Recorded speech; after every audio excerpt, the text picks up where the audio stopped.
Well, guys, I bet you're wondering how I got here. So, as you see, I'm in the middle of a repair here. There's no really introduction sorts here, but of course, I'm going to tell you what this thing is. So, recently, I bought an eBay listing of not one, but two PAL CED players. And, got them. It was a bit of a hassle because it was my first time using DHL, not my choice. So it was just getting used to their antics. But they eventually came, and the seller sold them, saying that he couldn't get them up and running. Like there were like little issues with them. One that I looked at, not this one, but the second one, that one just like worked out of the gate. Like he did the hard part of changing the belts, but they just work. So I don't know what he was talking about. This one mechanically is good. However, it's in pause mode. If I unpause it, see, notice if there's anything wrong.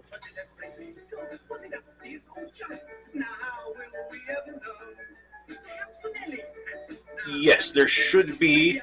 Is the TV in shot? Yeah, it is. Yeah, so I have this connected to my Philips DVD recorder, which converts PAL to NTSC. There's nothing on the screen there. There's audio. The audio is good. I tested this with the stereo disc. The stereo sound is good, but there's no video. So we only get half the, experience here. So I brought this in to try and determine what the heck's going on. Won't be able to get the oscilloscope in shot, so I'm going to have to narrate, what's going on here.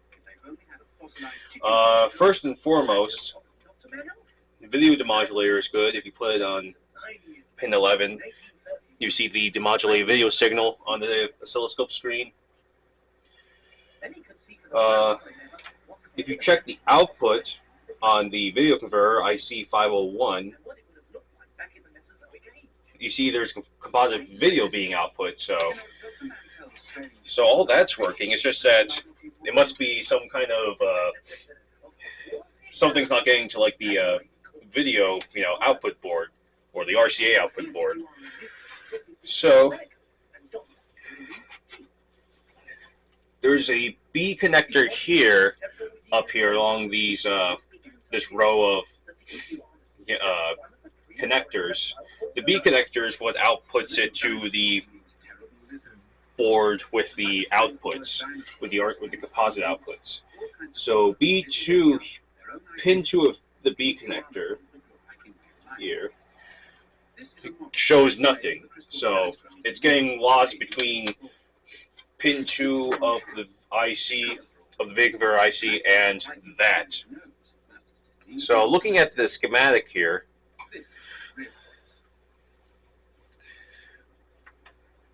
I think what's a good way to do this?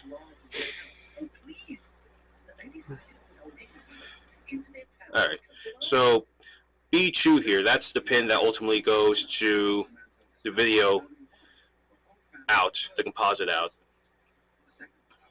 So if I put the scope probe at test point 43 there, we should be getting a composite signal. Get my light on.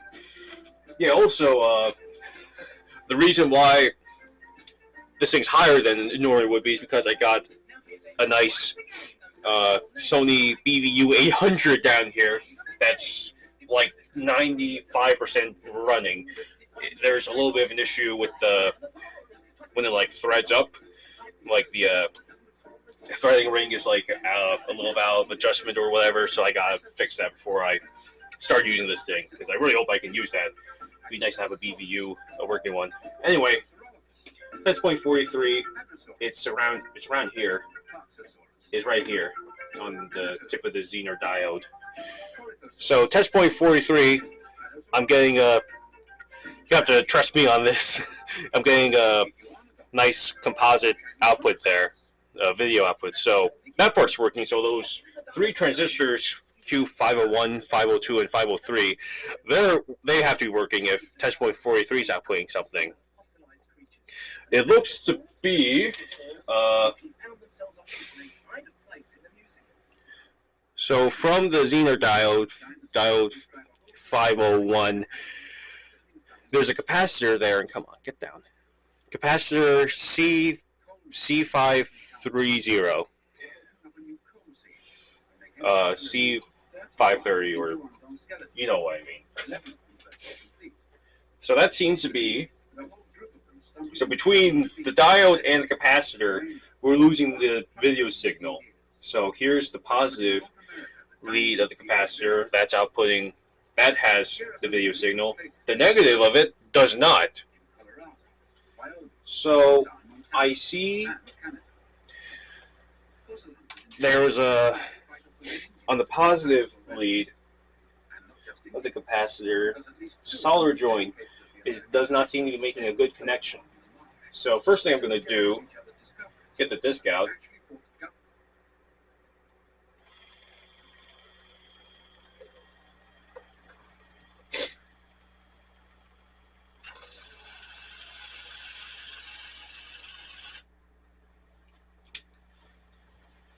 Because I don't want just because how this main board is, like it's literally on top of the disc, I don't want that. I don't want any splashes from the solder to get onto the disc, so it's just safer to do it like that. And of course, unplug. Just gonna unplug the PAL player, and how I have this hook getting power. What am I trying to do? The step-up transformer, has two slots. It has like a US plug, and it has, the UK plug. So I have the PAL player, of course, going to the UK plug, and then I got the Philips DVD recorder going to that US plug. So that way I can still use the one outlet on my Variac. So before I do test the capacitor, it probably is just that solder joint got that broken solder joint is why we're not getting video output, because it's literally like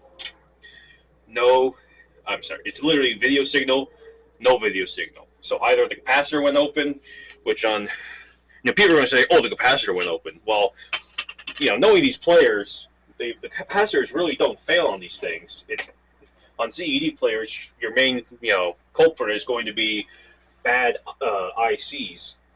I really haven't heard of a capacitor failing on one of these things, but of course there's like a first for everything. So if reflowing the solder on this doesn't work, then next thing I'll be doing is testing the capacitor, because it would have to be open, because literally there's nothing else it could be. So I guess I'll reflow both joints. I got my iron at it's higher than I normally have it at. I have it on 583, but I'm generally fine having it like in the 550-ish range.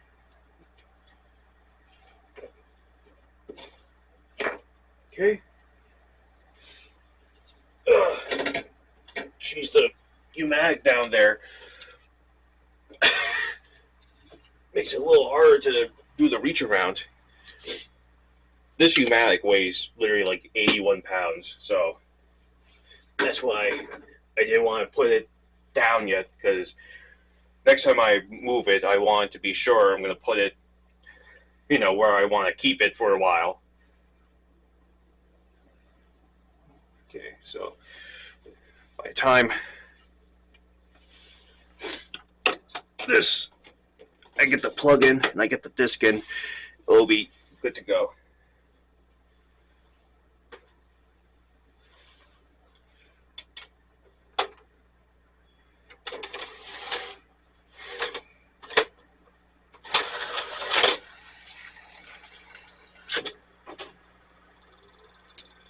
All right, did that fix it?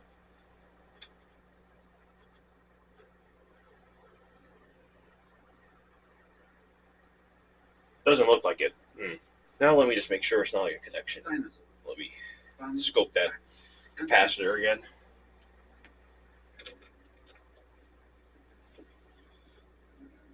So PAL CED still got the signal. No, now it's outputting the signal.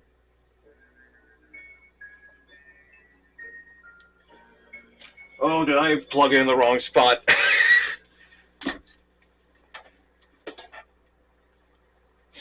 I probably did. Being the dumbass I am, probably did that. Get my remote here because this is the only way to change the source on this. Oh, pointing at the player, not the TV guy.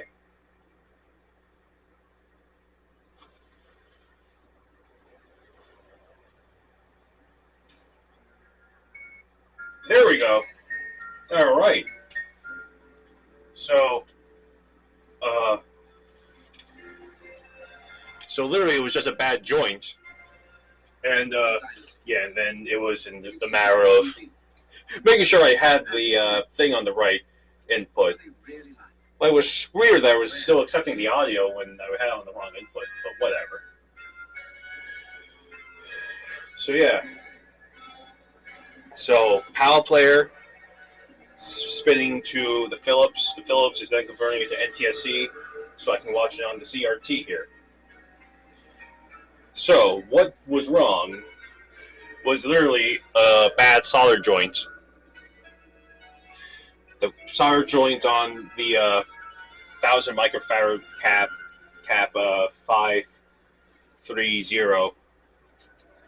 There, it was literally like needed a reflow. So now the composite signal is flowing from the positive to negative, and then it's getting to that output there. But yeah, great picture.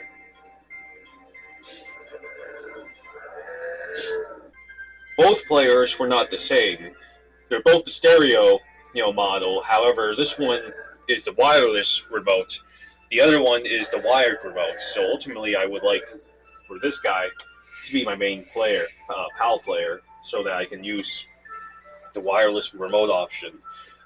Supposedly, the old Laserdisc remotes, like I'm talking like the early Laserdisc remotes, for the top loaders, those will work on this because they apparently use the same code. I have a Sylvania, I think is the company name, or at least how you pronounce it, don't quote me on that. I think that one would work on this. However, my one remote of that, the battery leads are corroded, like beyond repair. I've not been able to get that thing up and running, so I'll have to source like a universal remote or another one of those Laserdisc remotes, because those will definitely be easier to locate than the OEM remote to this thing. Yeah, so this was a quick and easy one. It was just following the waveforms and finding out, where it ultimately ended up, and doing it that way, I found the bad solder joint that prevented the video from getting to the RCA jack in the back. But otherwise, this thing is running. Let me just make sure it will eject properly.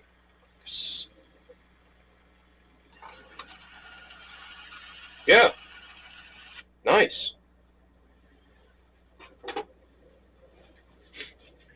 So that's two PAL. So great. Very happy with my purchase, I gotta say, because now I got two fully working PAL players. And if you're, as obsessive as I am with these dead formats, having a working, true, fully operational PAL players are a good thing to have. So yeah, this is what it looks like. It's hard to tell because of the poor lighting here, because this thing's way off the bench. But the base here is actually colored differently from the wired. The wired one is let me look at the back. Which one is this? So the wireless remote player is VIP201P. So the wired remote would be VIP202P. So the 201 here, this is colored like a kind of gray, but the 202 this part is colored black. Well, considering this is a stereo player and all, it wouldn't feel right to leave you guys without uh, seeing a stereo disc being played back.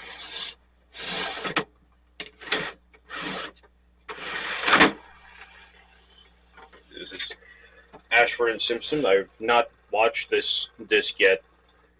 Neither this one nor the NTSC one. So hopefully it's coming in fine. I always have to monitor this to see if there's any video noise on this unit. It doesn't look like it, so yeah. I say video noise because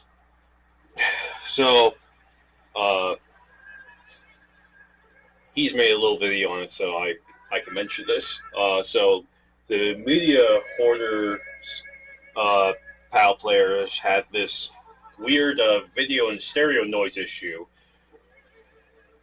that I bought one of those quasi-working players off of him, but I've not been able to figure out just what the heck is causing. Like, you have to see it to know what I'm talking about, because I don't really know how to describe it, but it's like this really weird issue that I've not been able to pinpoint.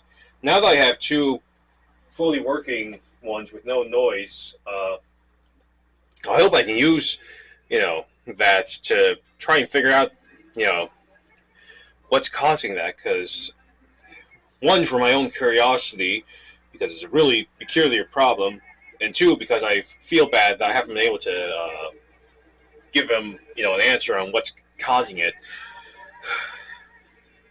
But yeah, it's something where and I'm not going to bring it out here to show you, but it has to be something you have to see it in order to know, like, what I'm talking about. But yeah, stereo.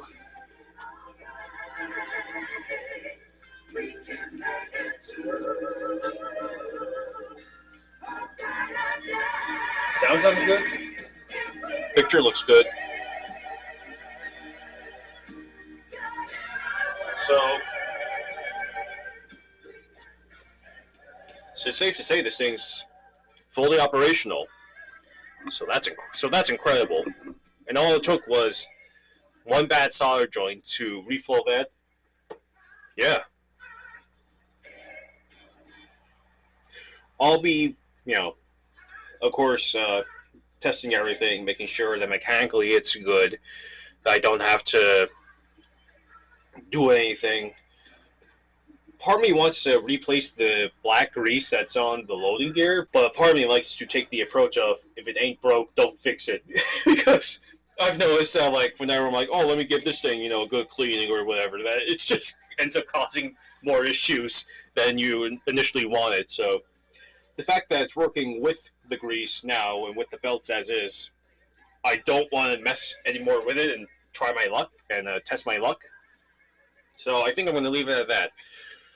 Two, beautifully working PAL CED players for a great price. I'm extremely excited, because I guess I consider this an early Christmas present to myself. So, with that said, thank you all for watching. Hope this was kind of a little informative. It was a bit of a, more special repair than just replacing belts, so I think it's still worth uploading on here. So, have a good one, guys.